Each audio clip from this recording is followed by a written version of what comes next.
All right, this week I'm joined by Lee Goldberg. You guys know Lee. Everyone knows Lee. He's been on the podcast before to talk about his career, but this time it's a little bit different. We're talking about Maine high school sports, the importance of Maine high school sports, some of the great athletes that have played sports in Maine, what they've gone on to do, some stories that he has from over the years. Great podcast, just flew by. I think you'll really enjoy it. You'll recognize a lot of the names. I know I did. Brought back a lot of good memories. So this is the Randy Forcier Podcast. As always, if you can subscribe or follow on YouTube, Apple, or Spotify, I would appreciate it. Thank you so much for watching and the support that people have given me mentioning the podcast and the great episodes they've listened to. It means a lot. So appreciate it. Here's Lee.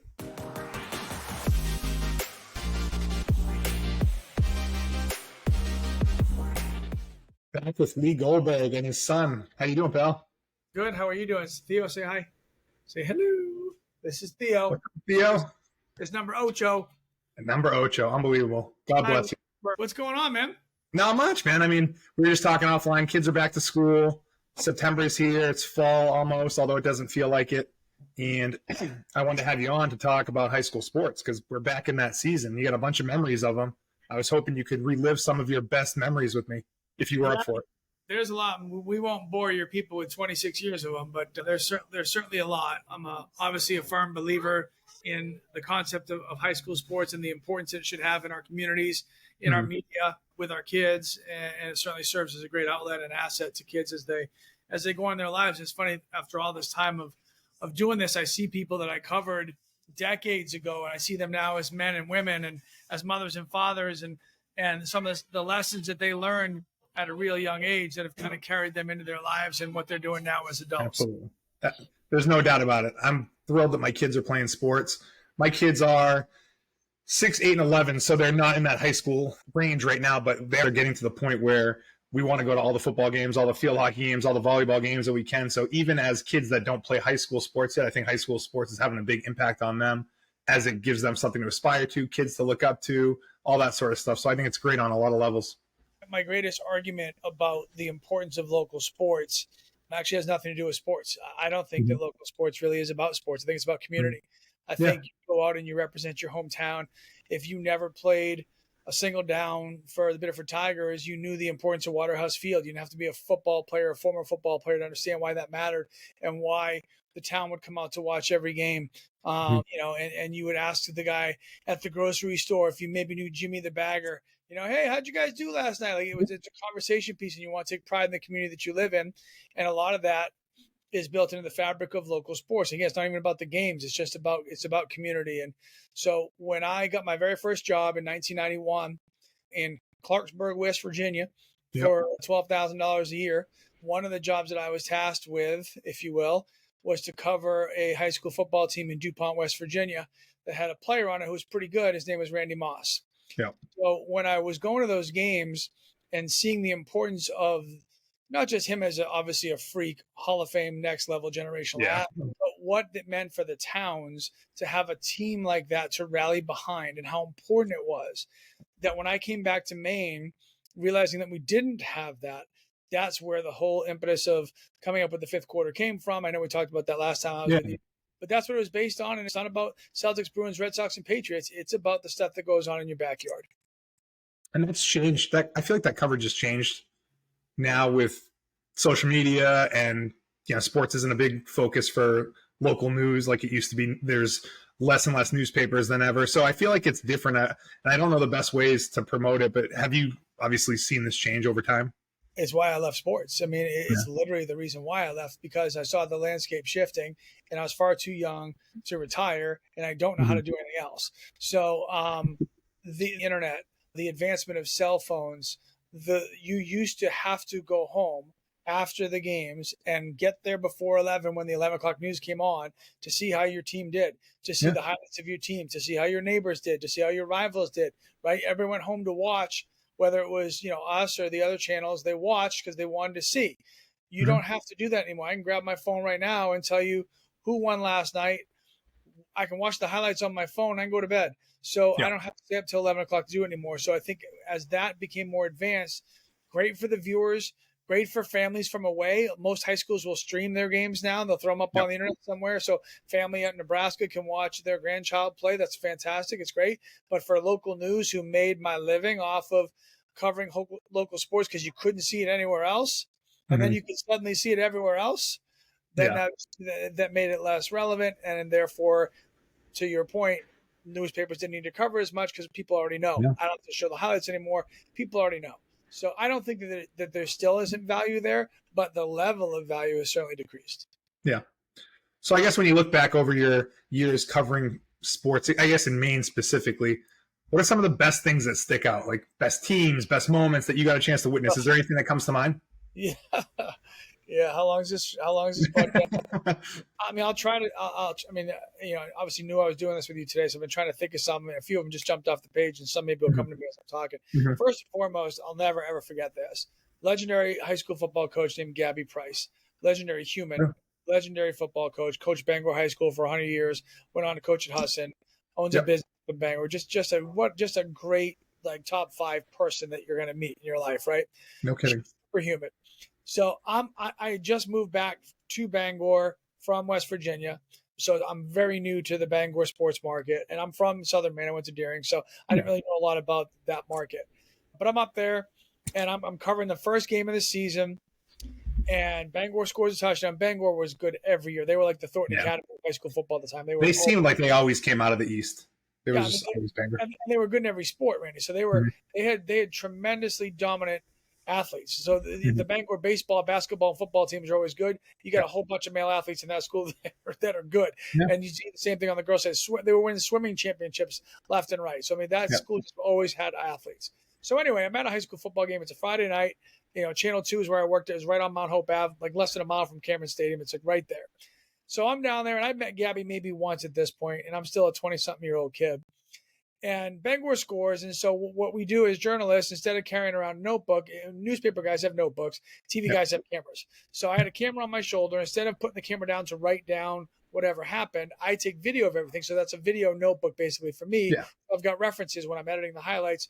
This is what made the score. This is how much time was left, whatever.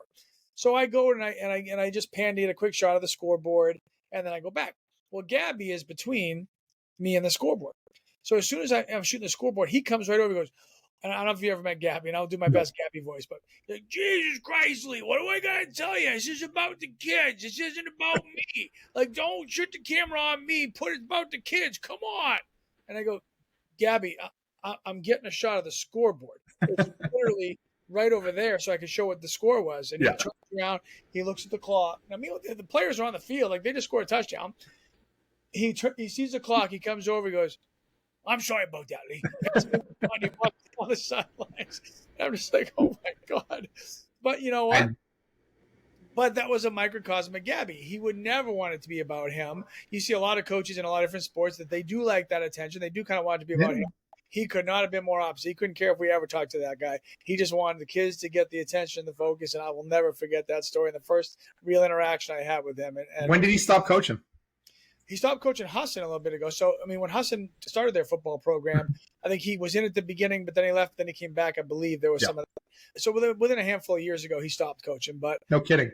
Yeah. It's funny, Bangor, so I don't know his name, but Bangor always see, and all the teams from that, the Gardners, the Conies, Bangor, all those teams, Oxford Hills, they all seemed like they were in a different state because back when I played, we never played him unless you made it to the state championship, which we never did. So they were just like a different world. So I never even heard of him. Now it's a little bit different. Like, I think a lot of teams travel all throughout the state to play it, but it's interesting to hear about a legend. He's in every Hall of Fame that there is. So he's a good man.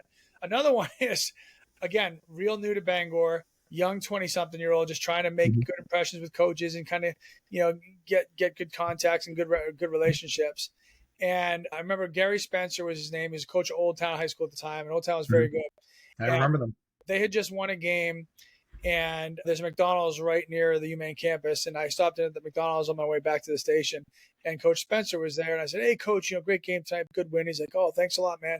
I'm like, who you got next week? He's like, oh, we're playing Foxcroft Academy. I go, oh, you're going to kill those guys. They suck. And he goes, ha, ha. He goes, hey, Lee, I want you to meet a friend of mine. I said, oh, yeah, this is Paul Withy. I said, oh, hey, Paul. Coach of Foxcroft Academy.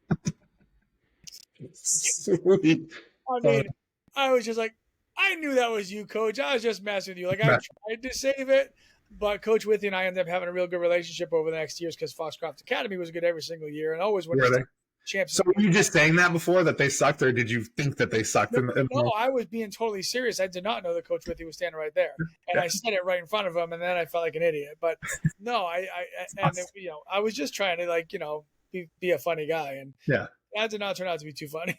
That's too funny, man. Obviously Cindy Blodgett was generational, right? I mean, if you were around to watch Cindy play, and anybody, no matter where we are sitting here today in 2023, we know of Cindy Blodgett.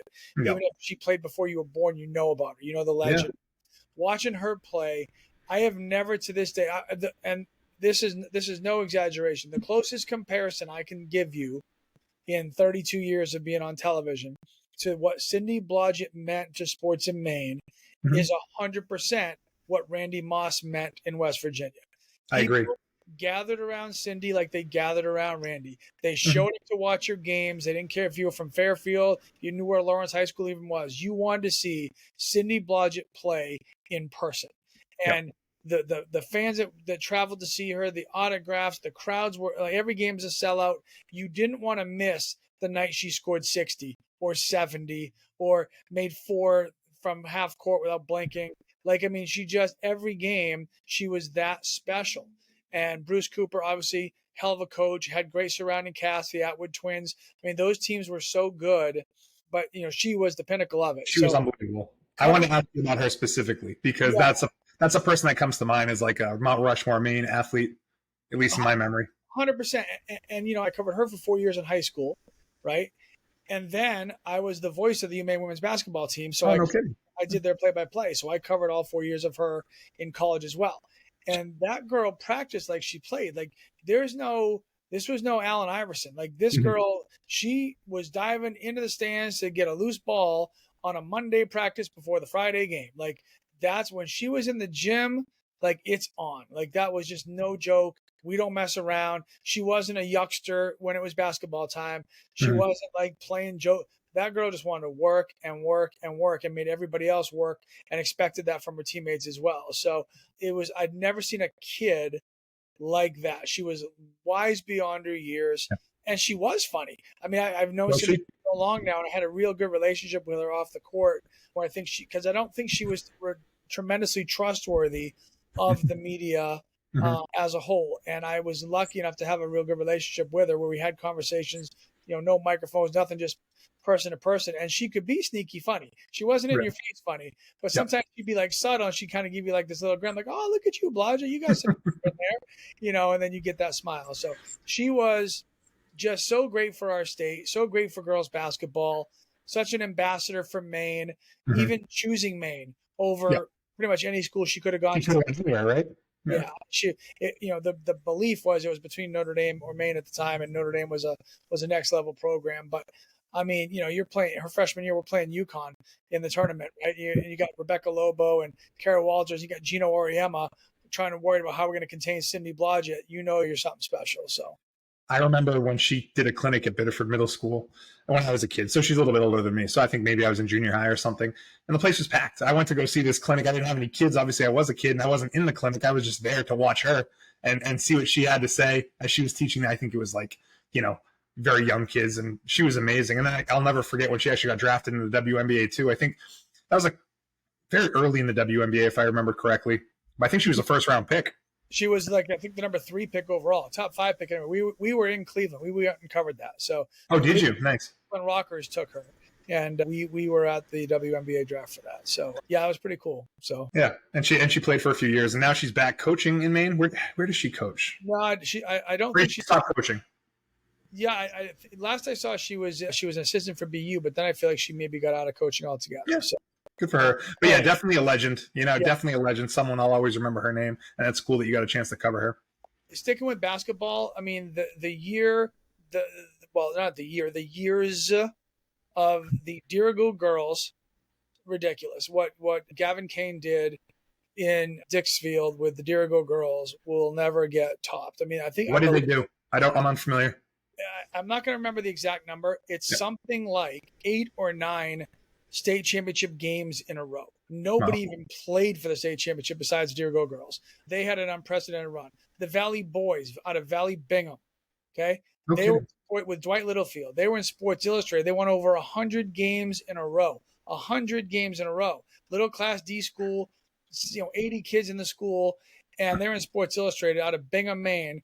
And that, they had Nick Pilot who went over and played at Plymouth State, and they had the Hartwell twins who are coaching now, this kid Brian Andre, and they found him, and he went on and played at a big time school. I think he might have played at Notre Dame, but they were Showtime. They were the Lakers. They were this little Class D school that people, when you're in the Augusta Civic Center during tournament week, Class D games, you get the moms and the dads and the aunts and the uncles and the siblings that sit and watch that game at 10 o'clock in the morning on a Wednesday. Not when Valley played. When Valley played, the stands were packed. People want to see them play. In fact, that was the same year that Deering was next level with Nick Cantor Medley, Jamal Caterino, and Walter Phillips.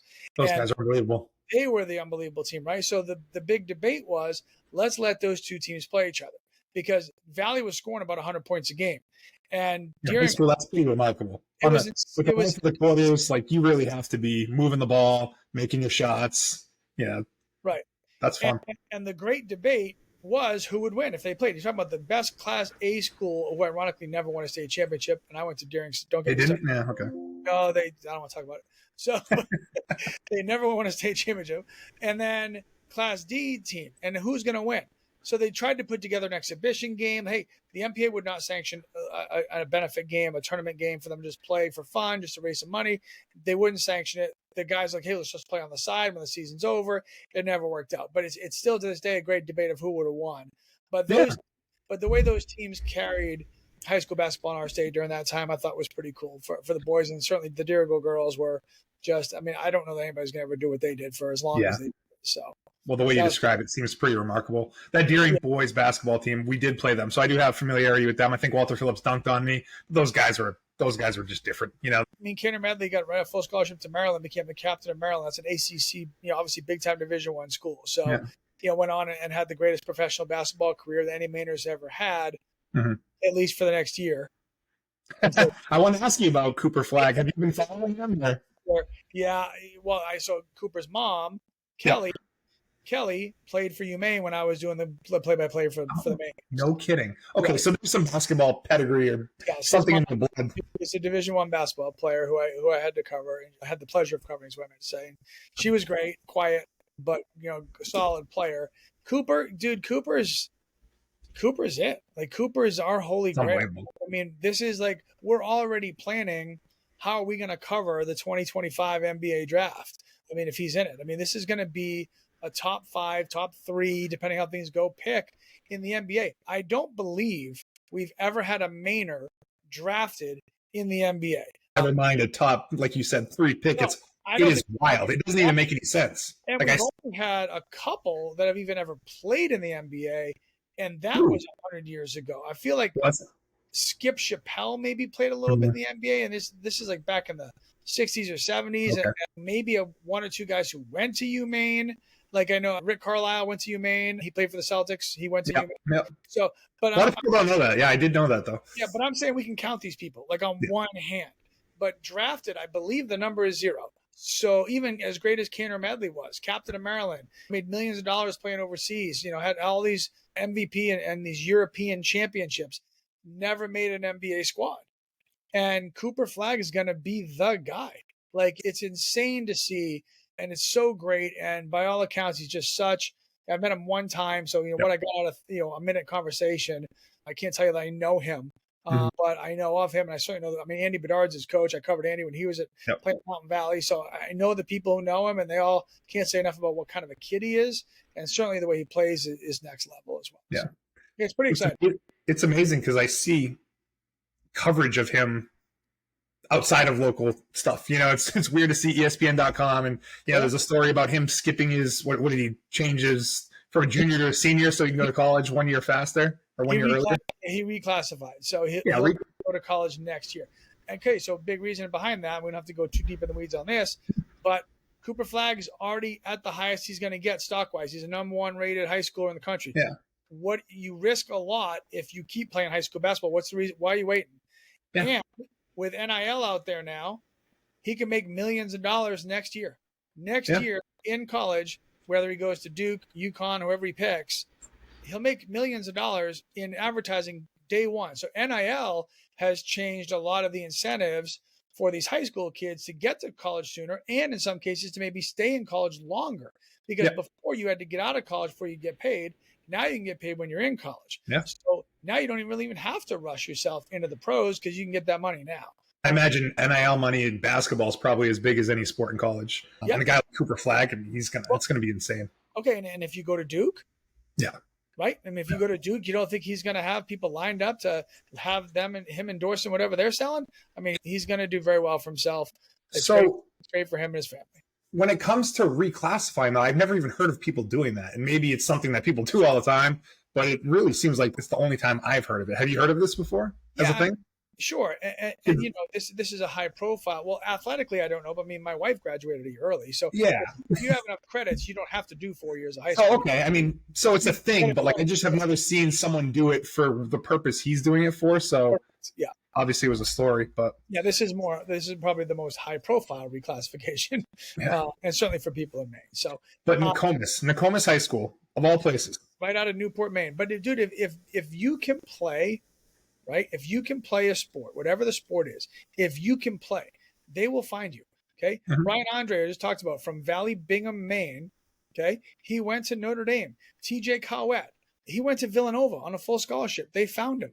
You know, they found Kaner Medley in Portland, Maine. Like, a lot of the stuff was before the real heavy. Now with all the AAU and stuff and all the different sports, you go to wherever they are, but they'll find you. They found Cindy Blodgett in Fairfield. Like, they'll find you wherever you are. And which brings me to my next high school story. Baseball in Maine. Yep. Okay, what are we doing with baseball players? We can barely play baseball in Maine because we can't get outside because the ground's frozen for 11 months out of the year. So you wouldn't think that baseball is going to work in Maine. And then comes along a little kid from Orr's Island, Maine, named Mark Rogers. Mm-hmm. If you can play, they will find you. So at Mount Ararat High School in Topsom, Maine, on the little dirt field up behind the school, you've got 26 Major League Baseball scouts coming to every single game to watch this fisherman's son throw a baseball at 90 plus miles an hour. And so Mark Rogers was Cooper Flagg of baseball. Everybody wanted to see him pitch. So he's on Mount Ararat, and now Deering has been loaded in baseball for years. They've got a kid named Ryan Reed who plays for their team, and a kid named Ryan Flaherty, Ed Flaherty's kid, right? Coach of USM, Hall of Fame baseball coach. My high school baseball coach who cut me. We'll talk about it another time. Next pod. So that team is loaded with prospects, and they're playing Mount Ararat for the state championship game. The game is supposed to be, I believe, originally scheduled for Augusta, played maybe at Coney High School. They moved the game because too many people want to see Deering and Mount Ararat play. I believe there were 4 major league prospects on the two teams combined. And so everybody wanted to see this game. And they couldn't play it at Coney. So they call the Sea Dogs and say, can we have Hadlock Field? And Hadlock says, sure. Or the city of Portland says, sure, whoever was in charge of it. And they play the high school baseball championship, state championship at Hadlock Field on Ararat and Deering. They sold out, and there were people outside Hadlock trying to see from behind the fence where the train tracks are, out in the outfield. There were people trying to see from the other side fences. Like, there were over 7,000 people inside and maybe another 1,000 people outside for a high school baseball game in the state of Maine. That's unbelievable. Mark Rogers was he one of the top pitching prospects in the country in high school? Yeah, and he was I want to say top 10 or top 5 pick, but he was one of the top picks in the Major League Baseball draft, got a big signing bonus from the Milwaukee Brewers, and then for his career. So, yeah, and honestly, Ryan Flaherty, too, you mentioned him. He had a great career. I assume he's done. I haven't heard his name. He's done playing, but he's actually a coach for the Padres. He's one of the best. Oh, is he? San Diego Padres. That's not a bad place to be a coach. He's worked out pretty well. In fact, the manager last year got COVID, and then I believe the assistant manager got COVID, and Ryan had to manage for almost a week. So and just what a great kid. And all the, my favorite part about high school sports in Maine is we're such a small state. that when our athletes do well, we want to celebrate them, right? We want to support them. If Cooper Flagg, maybe not Cooper Flagg, if Ryan Flaherty was from California, he's one of 10,000 people from California who are playing a pro sport. Okay. Mm-hmm. If Nick Cantor-Medley was from Florida, he's one of, hundreds of people who are from Florida that went on to make money in Europe playing basketball. But when you're from Maine, you get the benefit of being the bigger fish in a smaller pond, where we just genuinely care about you. We celebrate your successes. We mourn your losses. Mm-hmm. Like, it's a family. And to that point, like, if I text Nick Cantor-Medley right now, he's going to text me back. If I text Ryan Flaherty right now, he's going to text me back. Or Mark Rogers, or Amy Vachon, who I covered in high school, or Chris Parkwood and Ashley, who I covered in high school, the two of them. Like, these are just become, these are your friends, and these are our friends and our families, and we all want to celebrate them. And it's just, I think it's a really special place to be supported, that when you're from Maine and you do well, you get a lot of love from your home state. I think that's pretty cool.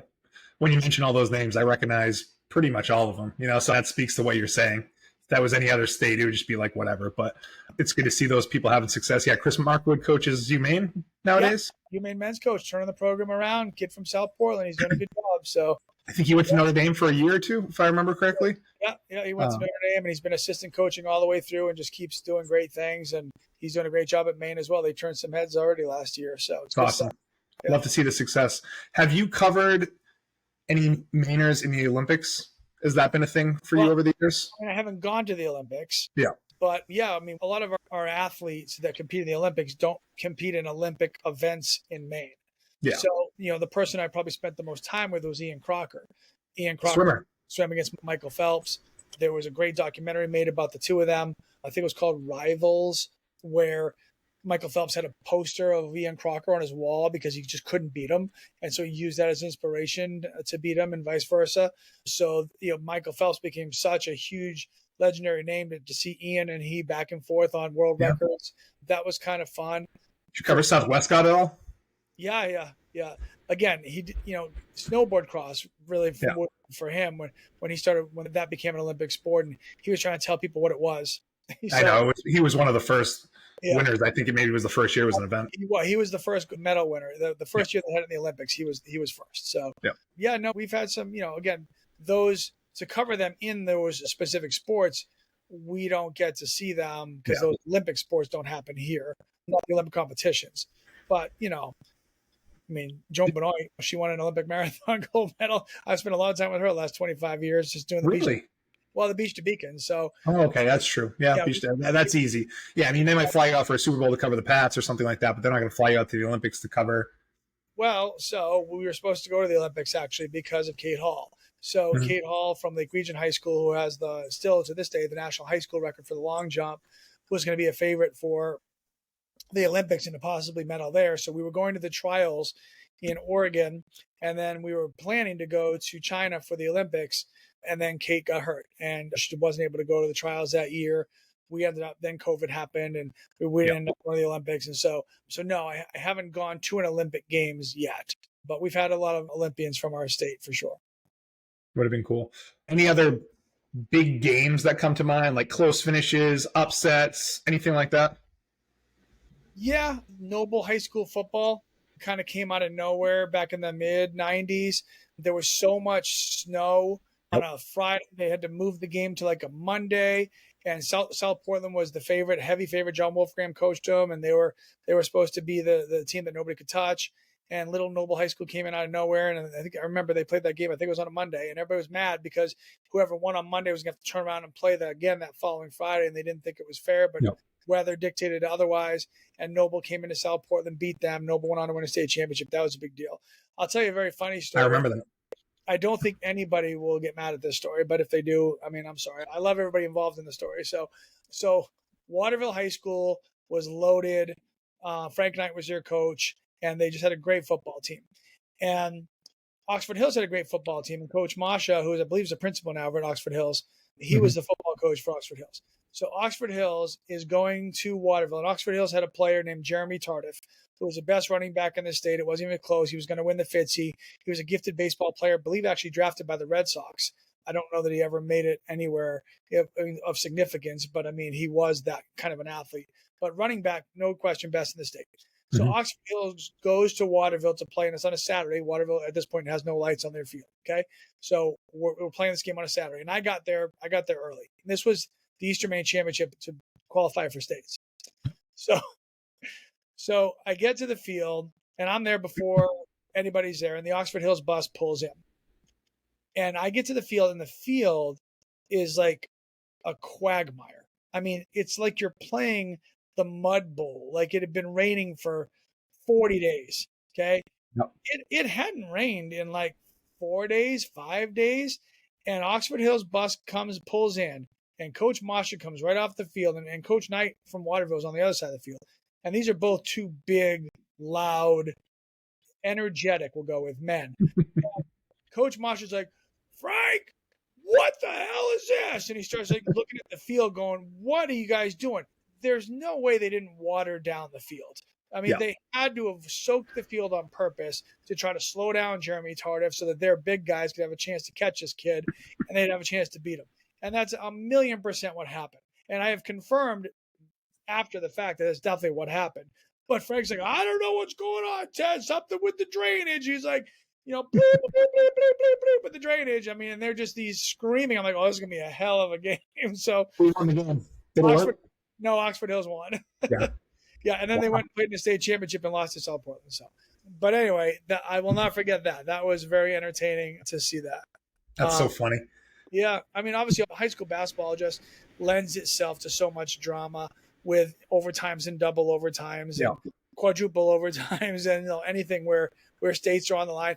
That Deering lost. I mean, Deering with Katarina and Kaner Medley and Walter Phillips were supposed to be with these three D1 players, supposed to be the team that was going to be the greatest team in the history of high school basketball in the state of Maine. And they lose at the buzzer to Bangor, where this guy, Zach Ray, throws up a three. It's an air ball. And Joe Campbell comes under the basket and catches it and throws it up almost over his head. And it goes in at the buzzer at the Bangor Auditorium to win states. Unbelievable. That was insane, right? So that happened. Go ahead. No, I mean, it's just, I think those guys were a year behind me in high school, so I was off to college at that point, and I think I probably missed that story, but unbelievable. I did not realize that happened. What a gut-wrenching loss. For your listeners and or viewers, one of the best games that I was not at, that I don't believe I was alive for, but I'm very well versed in, is the Caribou Westbrook State Championship game back in the 1960s. So that was held at the Bangor Auditorium, no three-point line at the time. Yep. And a gentleman named Mike Thurston took the ball for Caribou. They had just inbounded. The game was tied. They had just inbounded it in about three-quarter court. He throws it up, and it goes 3/4 of the length of the way of the court, and it goes in, and they win states. Unbelievable. And Caribou storms the floor. Westbrook was the heavy favorite. They had this kid named Matt Donahue who was scoring 40 points a game long before a three-point line. I mean, he was just insane. And Mike makes this shot. So I found one day I'm sitting in the Channel 6 sports office. It was me and Bruce Glazier and Bill Green and a bunch of old timers. And we found this reel-to-reel film. And we're playing the film up against the wall. There's no audio. It's up against a white wall. And we're just writing down what we think this video is. And we're trying to catalog it so we know what we have. Because we found the film. We didn't even know what it was. So somebody goes, oh, my God, that's that game. Caribou, blah, blah, blah. Turns out Senator Collins from Caribou was a sophomore in high school at the time, one of the people that stormed the floor when this happened. And so I decided to do a story on this game 30 years later. And I went and found Mike Thurston. He was a local referee in the Bangor area. I found this guy, Matt Donahue, who is a local artist in the Southern Maine area. I interviewed Senator Collins. I had the old black and white film. I got the radio call from the Presque Isle radio station that they sent me that was in the Maine Historical Archives, and they sent me a copy of it so I could use that. And we redid the whole thing. And I had the guy from the Bangor Auditorium, Mike Thurston, try that shot one more time. I said, Mike, just for fun, try it. Talk me through that play and show me what happened. He goes, Lee, I can't make that. That was 30 years ago. I said, okay, if you don't make it, no big deal. I'm not going to show it. I'm not going to make you look bad. But let's just see what happens. First time he's talking me through it, he throws it up. Randy hits the back of the rim. I said, unbelievable. My God, you're going to make this. Second time he does it, he hits the front of the rim. Third time, swish. 3 takes. He made it from the exact same spot on the floor 30 years ago. This on YouTube? I'm just telling you right now, Google it. Google Mike Thurston, The Shot. I called my story The Shot. Yep. Put in WCSH, put in my name, something like that. You will find it.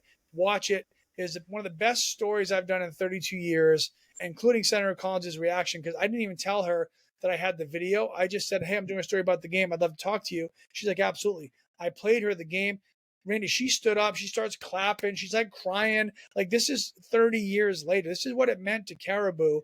And to retell that story, now it's probably been almost 50 years since we did it. But, I mean, since it happened. But anyway, stuff like that sticks with people in Maine. I mean, this is why when you go to, when you go down to the run-of-the-mill in Biddeford, you're going to find a guy talking about that game back in 78, against St. Louis and why it mattered, right? And or you go to Rumford and the Mountain Valley guys like, oh, you remember that time we played these guys? Like, I mean, these games matter to the communities, which brings us full circle to the original point.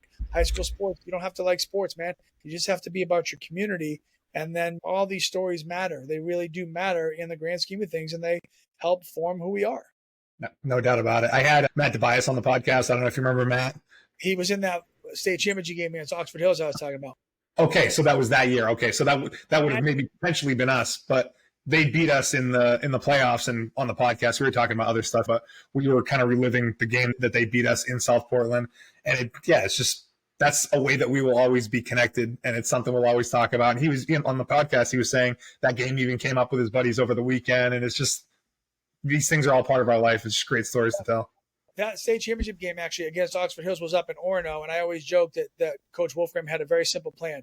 Matt DeBias left, Matt DeBias right, Matt DeBias middle, punt. That's the only plays they ran. I think he had 60 carries in that game, and they won. So there you go. I remember we played Lobster Bowl that year, and Lobster Bowl is like an all-star football game, right? So you have a bunch of great players in the state. I think Matt got like 40 carries in the game. No one else barely even touched the ball still, but he was a great player. And we televised Lobster Bowl for like the first 20 years. So yeah, I got to announce those games too. So no, I've been very lucky to just be around for some really cool high school sports stuff, and we just have a lot of great things to offer. So, do you ever cover high school hockey? Yeah, definitely. There was less of it. There's way more of it now than there was. But, we got Brian DeMullen from Biddeford High School, makes the NHL. I mean, that doesn't happen a lot. A lot of stuff before me. Eric Weinrich went to NYA, played for 18 years, something like that in the NHL. And so he had a great career. And so high school hockey, I mean, it's obviously a huge deal. Lewiston, St. Dom's, Biddeford, huge tradition there. Scarborough's had great traditions. There was less of it in the 90s than there is now. But yeah, for sure. Hockey does seem like it's blown up, at least from my perspective. When I was growing up, it was basketball. Now it seems like everyone I know's kids play hockey, and it seems like it's kind of grown in popularity, which is weird because it's been around for a while. But I think Brian Dumoulin's impact on our community in Biddeford, I think that, helped make hockey popular, among a bunch of other things. But it's been great seeing his success in the Stanley Cup, a couple wins that he's had, bringing it back into town. It's pretty amazing. Yeah, it's awesome. Very, very cool. So pal, I don't want to take too much more of your time, but I appreciate you coming on to chat about those. Those are good stories. I look forward to watching the story that you mentioned. I'll probably share it too, just to kind of resurface it a little bit, but thanks again for taking the time. I appreciate it. Anytime you want to talk about anything, I'm always around. I like to talk, so I get paid to talk. So it's a good thing. We'll do it, pal. All right, man. Have a good one. Yes, sir.